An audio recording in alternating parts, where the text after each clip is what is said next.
Jubilee Hills by election లో కాంగ్రెస్ కు ఓటమి భయం పట్టుకుంది. న్యాయంగా వెళితే కాంగ్రెస్ కు ఓట్లు పడవని అక్రమాలకు డబ్బు సంచులు పంచేందుకు కుట్రలకు తెరలేపింది. ఏకంగా డబ్బు సంచులతో కాంగ్రెస్ నేతలు యథేచ్ఛగా తిరుగుతున్నారు. జూబ్లీహిల్స్ లోని ఓ ముఖ్య కాంగ్రెస్ నేత ఇంట్లో నుంచి నోట్ల కట్టలతో నాయకులు బయటకు వచ్చారు. ఆ ఇంట్లో నుంచే మంత్రి పొంగులేటి శ్రీనివాస్ రెడ్డి కూడా బయటకు వచ్చారు.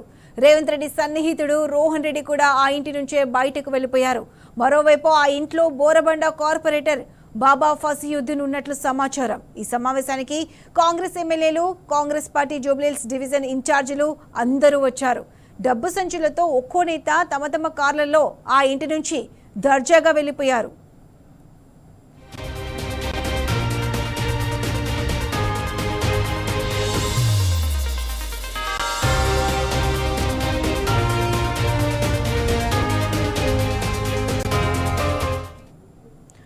ఇదే అంశానికి సంబంధించి పూర్తి అప్డేట్స్ మా క్రైమ్ బ్యూరో చీఫ్ భాస్కర్ అందిస్తారు. భాస్కర్, చెప్పండి, జూబ్లీహిల్స్ బై ఎలక్షన్ లో కాంగ్రెస్ ఓటమి భయంతో న్యాయంగా వెళ్తే కాంగ్రెస్ కు ఓట్లు పడవని డబ్బు సంచులను పంచేందుకు కుట్రలకు తెరలేపినట్లు తెలుస్తుంది. దీనికి సంబంధించి పూర్తి అప్డేట్స్ ఏంటి? ఇప్పటిదాకా ప్రజాస్వామ్యబద్ధంగా జరుగుతున్నటువంటి ప్రచారం కొంత అధికార పార్టీ పక్కదారి పట్టించేందుకు ప్రయత్నాలు చేస్తాం. దీంట్లో భాగంగా చాలా మంది నాయకులను రంగంలోకి దింపింది. ఇవాళ జూబ్లీహిల్స్ ఎన్నికలకు సంబంధించి మరో 2 రోజుల్లో ప్రచారం గడువు ముగియడంతో ఎట్టి పరిస్థితుల్లో గెలవాలి అనేటువంటి ఆలోచనతో ఉన్నటువంటి అధికార పార్టీ ఇప్పటికే అంగబలం అర్ధబలంతో పాటు ఇప్పుడు డబ్బు బలాన్ని కూడా చూపిస్తోంది. లక్షల కోట్లు డబ్బులు బయట తీసుకున్నటువంటి పరిస్థితి కనిపిస్తోంది. ఎమ్మెల్సీ మహేందర్ రెడ్డికి సంబంధించినటువంటి నివాసంలో జూబ్లీహిల్స్ లోని ఒక ప్రాంతంలో రహస్యంగా సమావేశమైనటువంటి కాంగ్రెస్ నాయకులు మల్లు రవి, పొంగులేటి శ్రీనివాసరెడ్డితో పాటు రేవంత్ రెడ్డికి ప్రధాన అంశంగా ఉన్నటువంటి రోహిన్ రెడ్డి కూడా ఈ సమావేశంలో పాల్గొన్నాడు. బాబా ఫసీయుద్దీన్ తో పాటు ఇతరులందరూ కూడా ఈ సమావేశంలో పాల్గొని పెద్ద ఎత్తున డబ్బులను ఇక్కడి నుంచి బయట తరలిస్తున్నారు. దీనికి సంబంధించి ఏ లోకల్ గా ఉన్నటువంటి ఎవరెవరైతే ఉన్నారో వాళ్ళు కార్పొరేటర్లు, కౌన్సిలర్లు, వార్డు మెంబర్లు, కాంగ్రెస్ పార్టీకి సంబంధించినటువంటి నాయకులు వీళ్ళందరి దగ్గర నుంచి పెద్ద ఎత్తున డబ్బులు ఈ లొకేషన్స్ కు పంపిస్తున్నాం, అక్కడ నుంచి తీసుకోమని కొంతమందికి, ఇప్పుడు ఉన్నటువంటి లొకేషన్ నుంచే నేరుగా మరికొంతమందికి డబ్బులు సరఫరా చేస్తున్నారు. ఒక్కసారిగా మీడియా అక్కడికి వెళ్ళటంతో కొంత వెనకడుగు వేసినటువంటి పరిస్థితి కనిపిస్తోంది. ఏది ఏమైనా ఇక మరో 48 గంటల్లోపు దీనికి సంబంధించినటువంటి ప్రచార గడియలు ముగిసే అవకాశం ఉన్నటువంటి నేపథ్యంలో పెద్ద ఎత్తున కుట్రలకు ప్రయత్నిస్తోంది అధికార పార్టీ. దీంతో భాగంగానే ఇవాళ ఈ కుట్రలకు సంబంధించి ముఖ్యమంత్రి డైరెక్షన్ లోనే ఇదంతా జరుగుతుంది. ఓటుకు 3,000, 4,000 రూపాయలు సరైనా పర్లేదు, ఎంతైనా సరే పర్వాలేదు, ఖచ్చితంగా పంచాలి. మనం ఈ జూబ్లీహిల్స్ ఎన్నికల్లో, ఉప ఎన్నికల్లో ఖచ్చితంగా మనం గెలిచి చూడాలని చెప్పేటువంటి పరిస్థితి కొనసాగుతుంది. దీంతో భాగంగానే నిన్న మొన్నటి దాకా ఆ దొంగ ఓట్లకు సంబంధించినటువంటి వ్యవహారం బయటకు వచ్చింది. ఆ తర్వాత మరోవైపు ఇప్పుడు బలంగా ఉన్నటువంటి బీఆర్ఎస్ పార్టీ సంబంధించినటువంటి క్యాండిడేట్ మీద లేనిపోని అలిగేషన్స్ చేయడం, అది కూడా ప్రజల్లో ఎట్లాంటి చర్యలు లేకపోవడంతో నేరుగా ఇక డబ్బులను రంగంలోకి దిస్తున్నారు కాంగ్రెస్ పార్టీకి సంబంధించినటువంటి నాయకులు. దీంట్లో భాగంగానే పొంగులేటి శ్రీనివాసరెడ్డి, మల్లు రవి, ఇతర నాయకులతో పాటు ఎమ్మెల్యేలు, ఎమ్మెల్సీలు, ఎంపీలుగా ఉన్నటువంటి అందరూ కూడా రంగంలోకి దిగారు. లోకల్ గా ఉన్నటువంటి చాలా మందిని కోఆర్డినేట్ చేసుకుంటూ ఈ మీటింగ్ అయితే ప్రస్తుతానికి ఏర్పాటు చేశారు. ఈ మీటింగ్ లో ఎక్కడెక్కడ ఏ ఏరియాలో డబ్బులు ఇస్తున్నామని చెప్తూ ఇదే ప్రాంతం నుంచి కొంత డిస్ప్యూట్ కూడా కొనసాగిస్తారు. ఇంత జరుగుతున్నా ఫ్లయింగ్ స్క్వాడ్ కావచ్చు, ఎలక్షన్ కమిషన్ కావచ్చు, పూర్తిగా ఇల్లు మూసుకొని అధికార పార్టీకి దాసోటిగా అయిపోయినటువంటి పరిస్థితి కనిపిస్తోంది. ఇవాళ న్యాయంగా వెళ్తే కాంగ్రెస్ ఎట్టి పరిస్థితుల్లో ఓట్లు పడవనేటువంటిది చేతనం అయిపోయింది. అక్రమాలతో డబ్బులు పంచి పెద్ద ఎత్తున ఓటర్లను మభ్యపెట్టేటువంటి ప్రక్రియ కొనసాగుతోంది. ఇందులో భాగంగానే ముందుగా కొన్ని రోజుల నుంచి వాళ్ళు దొంగ ఓట్లు 20,000 పైగా దొంగ ఓట్లు ఉన్నటువంటి సమాచారం ఉంది. ఆ ఓటర్లకు సంబంధించినటువంటి వ్యవహారాన్ని కూడా ఇప్పటికే బీఆర్ఎస్ పార్టీ ఎన్నికల కమిషన్ కు అందజేసింది. మరోవైపు ఒకవేళ దానికి పైగా ఇంకా ఎక్కువగా మెజారిటీ వచ్చే అవకాశం ఉంది. జనాల్లో బీఆర్ఎస్ పార్టీకి లోతుగా ఆదరణ ఉంది. ఖచ్చితంగా ఈ ఎన్నికల్లో 50,000కు పైగా బీఆర్ఎస్ పార్టీకి మెజారిటీ వచ్చే అవకాశం చాలా స్పష్టంగా కనిపించడంతో ఏం చేయాలో తెలియక మొత్తం కాంగ్రెస్ పార్టీలో ఉన్నటువంటి బాంబులు వేసేటువంటి మంత్రుల నుంచి బహిరంగంగా బూతులు మాట్లాడే మంత్రుల వరకు అందరూ బయటకు వచ్చారు. ఇవాళ పెద్ద ఎత్తున డబ్బులకు సంబంధించినటువంటి డబ్బు సంతులతో దర్జాగా చలామణి అవుతూ నేరుగా పోలీస్ అధికారులను సెక్యూరిటీగా పెట్టుకొని డబ్బులు పంచుతున్నారంటే ఎంత ఘోరంగా ప్రజాస్వామ్యం అవహేళనకు గురవుతోందో జూబ్లీస్ లో అర్థం చేసుకోవచ్చు. జూబ్లీస్ లో చదువుకున్నటువంటి ఓటర్లు, విజ్ఞానవంతులు, రాజకీయాలకు దూరంగా ఉండి కూడా బిజినెస్ చేస్తున్నటువంటి చాలా మంది సంపన్న వర్గాలతో పాటు అట్టడుగు వర్గాల వాళ్ళందరూ కూడా ఉన్నారు. కానీ వాళ్ళందరి దాదాపు ఒకటే మళ్ళీ రావాలి కారు కేసీఆర్ అనేటువంటి నినాదంతో వాళ్ళ లోపల ఉన్నటువంటి ఫీలింగ్ అర్థమవుతుంటే అన్ని సర్వేలు బీఆర్ఎస్ పార్టీకి పాజిటివ్ రావడంతో ఏం చేయాలో తెలియక ముఖ్యమంత్రి నుంచి మిగతా మంత్రుల వరకు కింది స్థాయి కార్పొరేటర్, వార్డు కౌన్సిలర్, లోకల్ గా ఉన్నటువంటి కాంగ్రెస్ పార్టీ నాయకుల నుంచి ముఖ్యమంత్రి వరకు పూర్తిగా ఇక డబ్బులను వెదజల్లడానికి సిద్ధమైనట్టుగా కనిపిస్తోంది. ఈ నేపథ్యంలోనే పెద్ద ఎత్తున డబ్బులను డిస్ట్రిబ్యూట్ చేయడానికి వాళ్ళంతా కూడా రంగం సిద్ధం చేశారు. ఎక్కడెక్కడ ఏ ఏరియాలో ఎంత ఖర్చు పెట్టాలి అనేటువంటి ఓవైపు రాష్ట్రంలో అనేక సంక్షేమ పథకాలు ఆగిపోయి పేదలు, మధ్యతరగతి ప్రజలందరూ కూడా బిక్కుబిక్కుమంటే సందర్భంలో కుమ్మరించి వాళ్ళ జూబ్లీస్ ఎన్నికల్లో గెలవడానికి పుట్టకు తెరతీశారు కాంగ్రెస్ పార్టీ. దీంట్లో భాగంగానే ఇటు బీజేపీకి కాంగ్రెస్ కి ఉన్నటువంటి అండర్స్టాండింగ్ లో భాగంగా కేంద్ర ఎన్నికల సంఘం కూడా రెస్పాండ్ కావడం లేదనేటువంటిది ఇప్పటికే బీఆర్ఎస్ పార్టీ చెప్పుకొచ్చింది. కానీ అనేక సార్లు బీఆర్ఎస్ పార్టీ కంప్లైంట్ చేస్తోంది.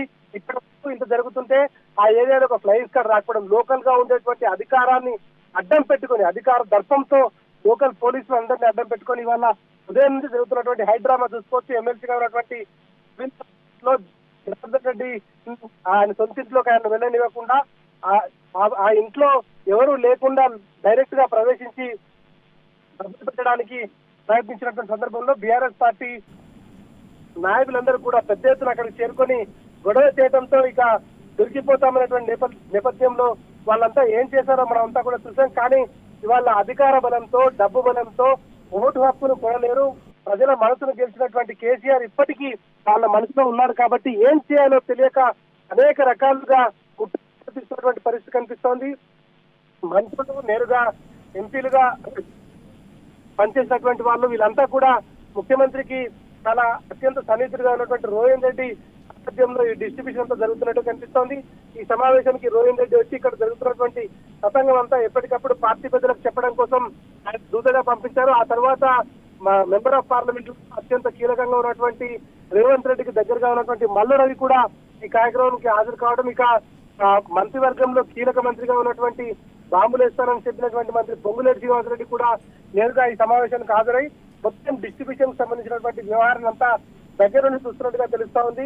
ఎందుకంటే నేరుగా ఈ సమావేశం పెట్టుకోవడం, వందలాది కార్లలో అక్కడికి చేరుకోవడం, ఎన్నికల కోడ్ అమల్లో ఉన్న సందర్భంలో ఇట్లాంటి సమావేశాలు పెట్టకూడదనేటువంటి నేపథ్యంలో బయట వాళ్ళు వచ్చి ఇక్కడ పెద్ద ఎత్తున సమావేశాలు ఏర్పాటు చేయడం, దీంట్లో సమావేశాలకు హాజరవుతున్నటువంటి సమయంలో వాళ్ళు డబ్బులు పట్టుకొస్తున్నటువంటి విజువల్స్ కూడా మనం చాలా స్పష్టంగా టీ న్యూస్ స్క్రీన్ పైన చూడవచ్చు. ఇది ప్రజాస్వామ్య దేశంలో, ప్రజాస్వామ్యం రాష్ట్రంలో ఎట్టి పరిస్థితుల్లో ఇది ఆక్షేపణీయమైనటువంటి వ్యవహారం. దీన్ని ఖచ్చితంగా ఎన్నికల కమిషన్ పరిగణలోకి తీసుకోవాలి.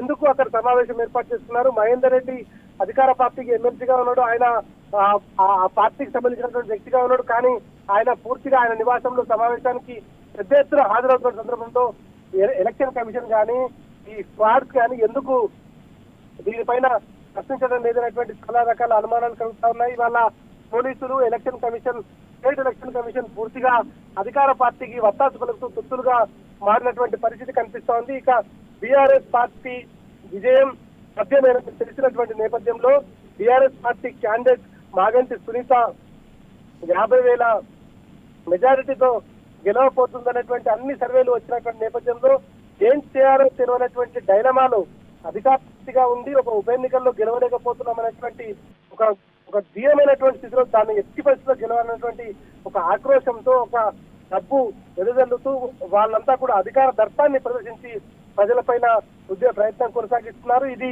పూర్తిగా అప్రజాస్వామికమైనటువంటి వ్యవస్థ. దీన్ని అడ్డుకోకపోతే రాబోయే రోజులలో ఓటు అనేటువంటి భారత రాజ్యాంగం ప్రసాదించినటువంటి ఓటు అనేటువంటి హక్కుకు విలువ లేకుండా పోతుంది.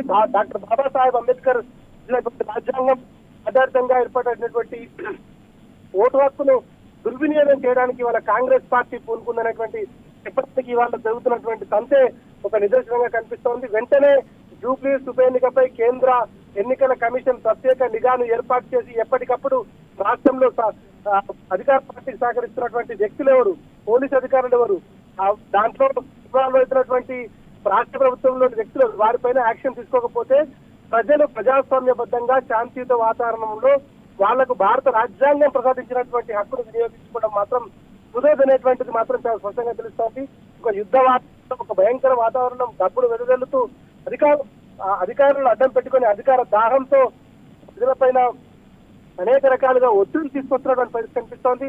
దీంట్లో భాగంగానే బీఆర్ఎస్ పార్టీ సంబంధించినటువంటి అనేక మంది నాయకుల పైన, కార్పొరేటర్ల పైన, కౌన్సిలర్ల పైన, కొంతమంది బిజినెస్ మ్యాన్ గా ఉన్నటువంటి మద్దతుదారులు ఉన్నటువంటి వారిపైన అనేక రకాలుగా వాళ్ళ బిల్డింగ్లకు నోటీసులు ఇవ్వడం, వాళ్ళ వ్యాపారాలకు నోటీసులు ఇవ్వడం, ఒక బిల్డింగ్ ను ఒక హోటల్ వ్యక్తినైతే వాళ్ళ హోటల్ డిస్టర్బ్ చేయడం, ఇట్లా అప్రజాస్వామికంగా బలవంతపు కాపురానికి తెరతీస్తున్నటువంటి పరిస్థితి కనిపిస్తా ఉంది.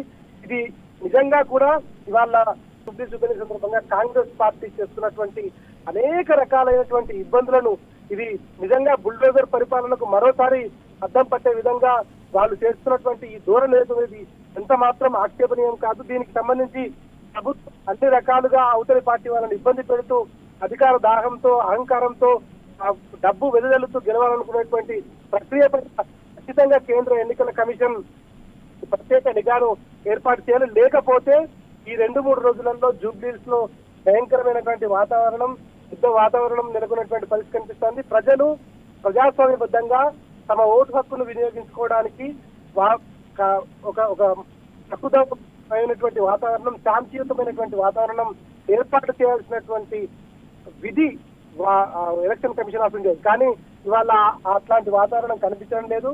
ఇది ఖచ్చితంగా ఎలక్షన్ కమిషన్ ఆఫ్ ఇండియా దీన్ని పరిగణలోకి తీసుకోవాలి. అట్లా ప్రశాంతమైనటువంటి వాతావరణంలో ఓటు హక్కును వినియోగిస్తున్నటువంటి ఓటర్లు ప్రశాంతంగా తమకు నచ్చినటువంటి వ్యక్తిని ఎన్నుకునే విధంగా ఆ వాతావరణం క్రియేట్ చేయాలి.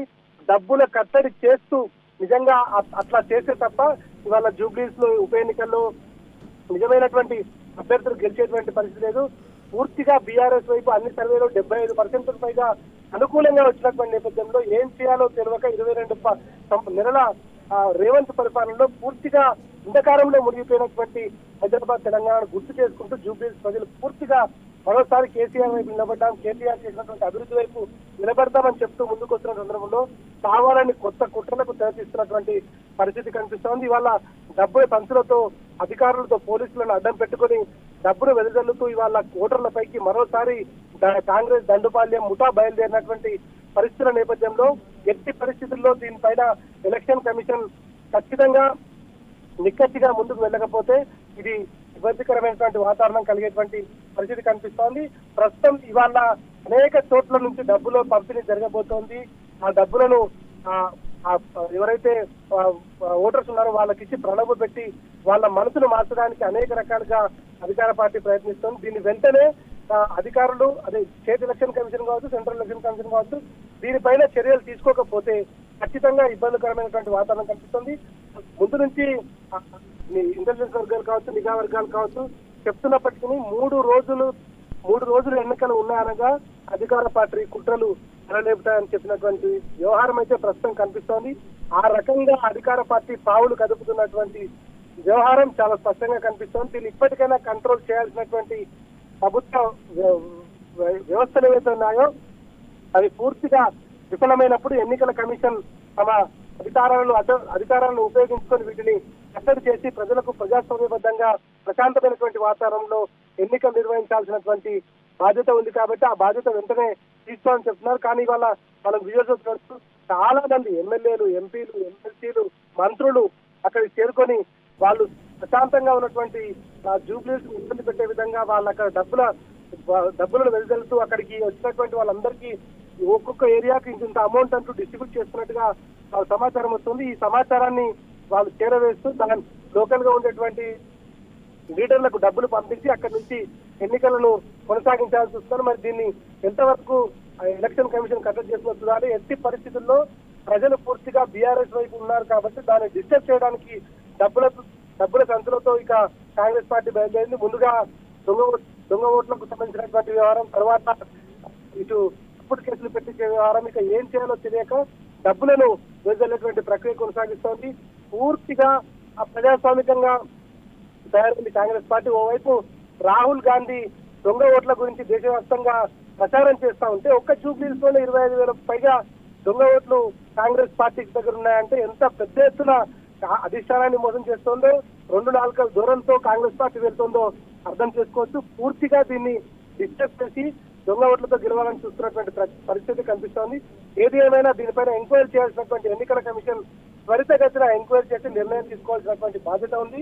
అది తీసుకోకపోతే ప్రజలు తాము ఎన్నుకోవాలనుకున్నటువంటి వ్యక్తిని ఎన్నుకోకపోగా చాలా మంది సమాజంలో అనేక రకాల కేసుల్లో ఇరుక్కొని అనేక రకాల నేర చరిత్ర ఉన్నోళ్ళు ఈ సందర్భంగా ప్రజాప్రతినిధులు అయితే గనక ప్రజలను పరిపాలించే స్థానంలో కూర్చుంటే వాళ్ళ పరిస్థితి ఎట్లా ఉంటుందో ఒకసారి ఊహించుకుంటేనే భయంకరంగా ఉంది. దీనిపైన వెంటనే ఎన్నికల కమిషన్, స్టేట్ ఎన్నికల కమిషన్, కేంద్ర ఎన్నికల కమిషన్ చర్యలు తీసుకోవాలనేటువంటి మాత్రం చాలా స్పష్టంగా తెలుస్తుంది. యథేచ్ఛగా జూబ్లీస్ లో ఇంట్లోకి వచ్చినటువంటి 3 మంత్రులు, 3 ఎంపీలు, ఎమ్మెల్సీలు, ఒక ఎమ్మెల్సీ ఇంట్లో సమావేశమై రేవంత్ రెడ్డికి సన్నిహితుడుగా ఉన్నటువంటి రోహిన్ రెడ్డిని కూడా తీసుకొచ్చి అక్కడ సమావేశం నిర్వహించుకొని పూర్తిగా ఈ సమావేశం ద్వారా కార్పొరేటర్ నుంచి కౌన్సిలర్ల దాకా అందరినీ ఏకం చేసి వాళ్ళ ద్వారా డబ్బులు డిస్ట్రిబ్యూట్ చేయడానికి ఈ సమావేశం ఏర్పాటు చేసినట్టుగా చాలా స్పష్టంగా అర్థమవుతుంది. వెంటనే దీనిపైన చర్యలు తీసుకోకపోతే రాబోయే రోజులలో ప్రజల నుంచి తీవ్రమైనటువంటి ఆగ్రహం వ్యక్తమయ్యే అవకాశం కనిపిస్తోంది. ప్రజలు ప్రజాస్వామ్యబద్ధంగా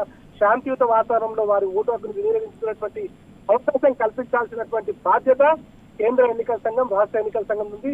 దీంట్లో తప్పుడు పనులకు పాల్పడుతున్నటువంటి పోలీసు అధికారులు కానీ, మిగతా డిపార్ట్మెంట్ సంబంధించినటువంటి అధికారులు కానీ వాళ్ళ పైన ఖచ్చితంగా ముక్కుసూటిగా ముందుకు వెళ్ళాలి. ఎవరైనా సరే, రాజకీయ నాయకులైనా సరే, ప్రభుత్వానికి సంబంధించినటువంటి వ్యక్తులైనా సరే, వాళ్ళు తప్పు చేస్తే వాళ్ళపైన కూడా తెలియదు. కానీ ఇవాళ ప్రభుత్వంలో ఉన్నటువంటి పెద్దలు కొంతమంది లోకల్ గా ఉన్నటువంటి పోలీసులను ఉపయోగించుకొని, అధికారులను ఉపయోగించుకొని తప్పుతో పట్టించే వ్యవహారం కొనసాగిస్తారు. ఇది ముమ్మాటికి రాజ్యాంగ విరుద్ధమైనటువంటి పని. దీన్ని కట్టడి చేయకపోతే ప్రజలు ఇబ్బంది పడేటువంటి అవకాశం కనిపిస్తోంది. దీనిపైన మరి కేంద్ర ఎన్నికల సంఘం రెస్పాండ్ అవుతుందా లేదా, స్టేట్ ఎలక్షన్ కమిషన్ కూడా రెస్పాండ్ అవుతుందా లేదా చూడాల్సినటువంటి అవసరం కనిపిస్తోంది. Pratyusha. Right Bhaskar, thanks for the updates.